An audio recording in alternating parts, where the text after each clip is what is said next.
All right. Hi, everyone. Thank you all for being here. I know this is the last session of the day. What better way to cap it off than with Jane Seymour?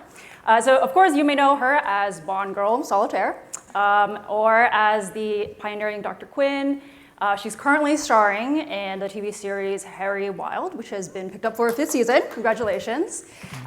Today, we're here to discuss her role in philanthropy. You started the Open Hearts Foundation in 2010. It's been 15 years, and they've helped dozens of nonprofits. I'd love to hear how that started. Well, actually, we just counted the other day. I think we've benefited 70 to date. Yeah. So it was very interesting listening to about foster care and everything, because that always was my charity growing up. My mother's whole thing was the NSPCC, the National Society for the Prevention of Cruelty to Children. So it was incredibly important, and I continued that when I came to America, and I still continue to work with seeing what can be done. So she was amazing, and that is like, there is nothing more important, than what is done to children who are so helpless. So I am the daughter of a Dutch mother who in World War II was on a tea plantation living there and was incarcerated for 3.5 years in a prisoner of war camp in Indonesia. And so it was the Japanese. They were very brutal. They took a lot of the women, not my mother, thank God, and used them as sex slaves. And my mother somehow survived this 3.5 years of starvation and torture and all the things that happened. And after the war, met my father, had 3 girls, I'm the eldest, and would never talk about it. My father would say that she'd have nightmares, and if she saw anyone Japanese on television, she'd leave the room, but she couldn't talk about it. And then eventually, I had to ask her, because I was going to do a movie about World War II called War and Remembrance in Auschwitz. And I said, Mommy, tell me, what was it like? What was that life like? And she said, darling, everyone in life has challenges. In other words, hers was no big deal. She said, and the natural instinct is to close off your heart and not let anyone know what's going on. And you keep it a secret. But she said, but that's like having a long playing record with a scratch in it. It goes round and round, and you can never get out of that story. She said, the hardest thing to do in life is to accept, especially the unacceptable. But if you can accept and open your heart and reach out in some way to help someone else, you will have purpose. And once you have purpose, you can love yourself. And if you can love yourself, you can learn to open your heart and love someone else. And she said, that is the most important thing in life. She said, you have to move out of that story. And you have to move forward. And you can do that when you open your heart and you help someone else. And she said, you don't have to look very far to find someone worse off than you. And so what happened is I was thinking about that. And I'm an artist, and I'd gone through a terrible divorce. I lost everything. I was penniless. I was 9 million in the red, the lawsuits from every major bank, including the FDIC, broken-hearted as well, 2 small children. What am I going to do? And I'm there with my mother in the kitchen, and I just thought of, what she said, and I thought, well, if I have nothing, I'm going to give it to, actually, it was a child abuse organization, Child Help USA. And anyway, long story short, I realized that my mother's wisdom was extraordinary, and I decided that I wanted. I'd been asked. I worked with the UN. I took over from Audrey Hepburn, the UNICEF, and then I worked with the American Red Cross, who I'm still with, and I've been involved in the very major charities. But what I noticed was every time I would go there on those missions, there would be this small group here doing this, a small group there doing, and the big organization, were supporting them. And I thought, well, there's all these amazing people who've gone through challenge in life and have taken this as an opportunity to make a difference in a specific area that isn't being dealt with. The late Christopher Reeve was a perfect example, a very close friend of mine that I did Summer in Time with. There he's paralyzed, he's on a trach. At one point he didn't even want to live. What does he do? He goes out there and he tells people that they need to do something, about spinal regeneration. So I just thought, I want to support the people that have been through challenges like my mother had, and who've decided to take that and use it as an opportunity to help others. And that's how we started the Open Hearts Foundation. It's an incredible story and an incredible legacy that your mother leaves behind, honestly. I think, statistically, it doesn't often work out that people who have survived that kind of trauma, are able to create that kind of life for themselves, because it's so often, as you mentioned, easy to kind of fall into that grief and loss. My personal family history is reflective of that as well.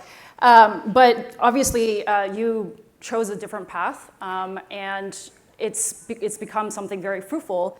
How does your foundation choose or identify where it's needed most when there are so many different issues out there, and work with them to ensure that you're actually helping the folks who need it, and rather than simply assuming what is needed? Well, I mean, the great thing about supporting other nonprofits is that you can pivot. So when there's a need, you're not stuck with one thing. You can go, okay, we had fires here in Malibu, we know what we need to do. Or in the Eaton fires, the most recent thing. The Altadena girls, was a 14-year-old girl who decided that her friends and everyone who'd lost their homes, needed something. We just honored her the other day. So, it doesn't matter what age you are. If you create an environment and you empower people to do exactly what my mother said, which is to make a difference when you can. And so what we look for usually are organizations that were either founded by or majorly supported by somebody who's been through something and they had a need. I'll give you a very quick story. There was one when we first started, and I went, why are we supporting this? It's called Drea's Dream. This little girl born with some sort of leukemia, some terrible cancer. Her whole life, her mother was taking in and out of Children's Hospital. She was constantly on IVs, constantly, with other cancer kids. And she said, one day, Mom, if I grow up and I can ever, live and go to school and study, I want to be a dancer, and I want to bring dance to kids on chemo. Anyway, guess what? She did, kick cancer, and she did go to college, and this is Drea's dream, and her mother got a phone call. A drunk driver killed her. Mother couldn't believe it. Cancer was going to take her, if anything. So Drea's friends and the mother's friends got together and pulled up this woman out of sheer horror and said, Drea had a dream. This is what we got to do. So they started this thing, and I had to go and see it, because I'm like, I used to be a dancer. I'm like, dancing with kids in Children's Hospital? Well, I went. I've never been so moved in my life. There are these kids, and the IVs, and they were all dancing, and we're doing all this stuff together. I had some Dancing with the Stars guys come with me, and we had this little boy in a room with his mother. He was about to be wheeled in to have some major surgery.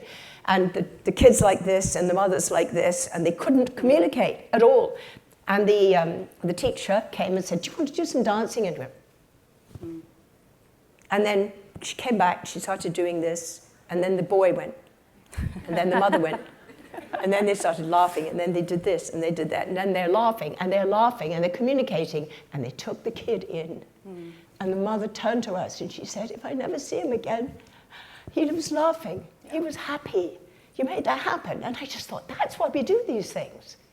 So what we do, we find these different nonprofits. We make sure, of course, that they're kosher. We absolutely make sure that, trust me. And then when they're really good and they tell us what they need next, if they've been fantastic, we give them more. But guess what happens? We shine a light on it, because I'm allowed to go on television and talk, or come here today and talk. Yeah. And then people hear these stories and they go, oh my gosh, that's in my neighborhood. Oh, I relate to that. And then they double the money, triple, and in some case 13 times, the donations. So what we do now is, I'm now 4 generations of my mother's thing. So my daughter, Katie, said, Mom, we've all had great educations. We want to help, but we want to volunteer. We don't have money for rubber chicken dinners. So I said, okay, well, what are we doing? She said, well, they have this thing like a dating app. where people who want to meet. And she said, I just think we should have non-profits that want volunteers with special skills and people with special skills that want to work in, volunteering their time. And I want to so we created this thing. And this is our next dream, is to have that happen and have somebody we've already built it, we know exactly what it is. But she said it's very hard for people who want to give back to know how they can. And the point is that we live in a society right now, we live in a world right now where I didn't invite you, but I look at my phone and I just go, what has happened to humanity? How are we so otherism? How can it be so othering? How can we come back together and realize that we need to be community? We need to engage with one another. We need to help one another. And like my mother said, you don't have to look very far. And there is something you uniquely can do. Maybe you were a teacher. Maybe you're, I'm old like me. I'm 74, right? But I'm not giving up. I'm not, even if I had a job, well, I have actually got a job, so I'm lucky. I'm playing old ladies, I didn't fix myself, so everything moves. But I just think it's about a movement. It's about empowering people to do things. And another thing that happened to me, because people think, oh, yes, she's an actress. She must have been born rich and everything went easy. No. And at one point, I was playing Maria Callas in a movie, and I had a bronchitis, and they decided I had to be better by Monday morning. This was Saturday. The doctor said 2 weeks rest. They said, no, Monday. So they injected me with an antibiotic in my backside, and something went horribly wrong, and I died. I did. I actually died. I had anaphylactic shock, full on. The next thing I knew was complete peace. I saw this white light that I just was very attracted to, and then I kind of looked down, and it looked like me lying there, and I went, that's odd, but I'm still very peaceful, not connecting emotion in any way. And then I looked back up, and then I just thought, no, I want to get back in that body because I'm not done yet. I want to raise my kids, and I want to make a difference. Anyway, long story short, they gave me the antidote. Obviously, I lived to tell the tale. And I realized that it was the greatest gift in my life, because what do you take with you when you pass? The love you've shared and the difference you've made. And that is my mantra, and that is why I am so grateful to have life and to be able to, try to empower other people to do this. They don't have to have a near-death experience to know Hopefully about this. Hopefully not, yes. No, but I think it's fantastic, the whole conference and everything, because we can all put our special skills together and needs, and I want to find out how what we do can help. I can put it out there. I can tell the stories, and we can find the people, and the people that want to give back, whether it's financially, or they want it curated, which is what we do, or they want to volunteer, or they want to help their children and their grandchildren know about philanthropy. My grandchildren from the age of 3 have been taking little brown bags, which they do drawings on, with feminine needs in it, which my mother buys, and they go and hand them over to homeless women on the Broadwalk in Venice. And now they have put together a group called the Beehives, and they pick a new organization or a new fundraising thing every month, and the expert from that comes and talks to the kids. They then go and work there in the field, doing whatever it is, and then they get together like this, and they talk about what can they uniquely do to help what they've just seen. Yeah, it sounds like it's very much so about creating a culture, and not just something that people do once in a while, or that a child is like obligated to because you should, but making it a part of regular daily life, and making that a part of how you approach the world, right? Right, and also I was listening to one of the sidebar, whatever you call it, about the AI and connection and everything, and. This connects people. When people feel that they can get together and make something happen, they get actually very excited. And then they start having friends, because guess what? Those people have the same interests as them.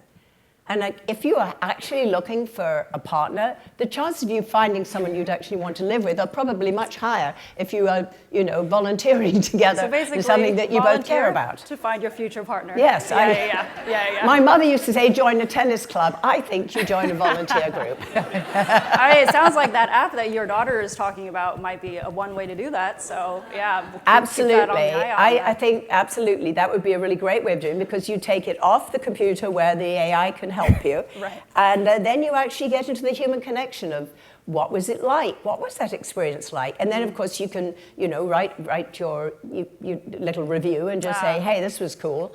I know that once you get people to actually get their hands dirty, as it were, to get in there, whether it's literally getting your hands dirty and rebuilding a woods or forest. I've done that, putting trees in and stuff like that. Or you're working with kids with cancer. Or when I was young, I was working with children with disability. And at first it was really frightening. I didn't know what to do. I didn't know how to deal with it. Yes. But what a fantastic gift for your children and your grandchildren to not be afraid of something that they don't understand or something that's different, because you give them something they can actually do, and you get them together as a group and they decide amongst themselves what they can do to make that difference. So they own that. They feel they're making something happen. Empowered, right? Yeah, that's something that we were discussing backstage too. There's a lot of burnout, as you also alluded to these days. People feel, I as a journalist myself, oftentimes feel overwhelmed just reading the headlines. There are, of course, the federal funding cuts, threats to a lot of social impact initiatives across the country.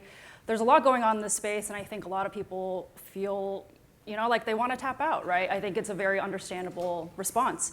Yeah. What do you do to keep the momentum going? I've seen you on Instagram. You have a very active community there. It seems like that's really part of your approach. Very much so. Actually, funnily enough, as horrendous and awful as this is, to me, I see the pivot as being an incredible opportunity to open the minds and the hearts and the consciousness of people as to what they can do. It's a call to action. And they actually have a physical place they can go. They can come to us at openheartsfoundation.org, see what we're doing, see if they like that. If we could get somebody here today, to help us with this app thing, I think that would be huge. Developers. Meanwhile, when COVID happened and we're all being terrified of that, we pivoted again. We did amazing things on the internet, on Zoom. Yeah. We had people all over the world creating cards for specific people with names who had actual stories that had nobody communicating with them. And we all in real time were painting and drawing, and we sent them to in old people's homes or foster kids, kids who had nobody special. And that was really kind of fun. We raised actually a lot of money. I started doing this chit chat with Kitty Cat. Those who saw Wedding Crashers would know what I mean. A few people. So I just thought, what can I do? And I thought, well, I'm at home. I've got COVID, there's COVID's all around. But I can, if people pay a donation to the Open Hearts Foundation, we'll give them a link on a Zoom, and they can ask me any questions they like. And for a couple of hours, I'll talk to them about what it was like to play Kitty Cat. I've done it with James Bond. I've done it with Dr. Quinn. I did one actually about my mother. And some of the people that signed on were people who grew up around me that I didn't know that my mother had impacted. Oh, wow. And I mean, that was amazing. So the point is, there is always something you can do. Yeah. Yeah, I also heard that you were raising chickens and giving out eggs as a result during Yes, COVID. when we heard there was an egg shortage, we did not have an egg shortage. We had a lot of chickens with eggs, so their children, said, can we take the eggs, Omar, and give them to people who have nothing, who need it. My co-star from Dr. Quinn, Joe Lando, lost his home and his family, 7 of them, 7 adults and 2 German shepherds and 2 budgeriguards landed on my home, absolutely shell-shocked. I mean, he almost died. He was watching his house burn, and his son said, I'll burn with you unless you come. I'm not leaving you alone. So his son saved his life in the end. He just couldn't believe it. But to be with them for 5 weeks at home and see see what actually happens when you've lost everything. They literally had just, you know, the clothes on their back. They had nothing, and the car they were driving. And to see the system and how terrible it was.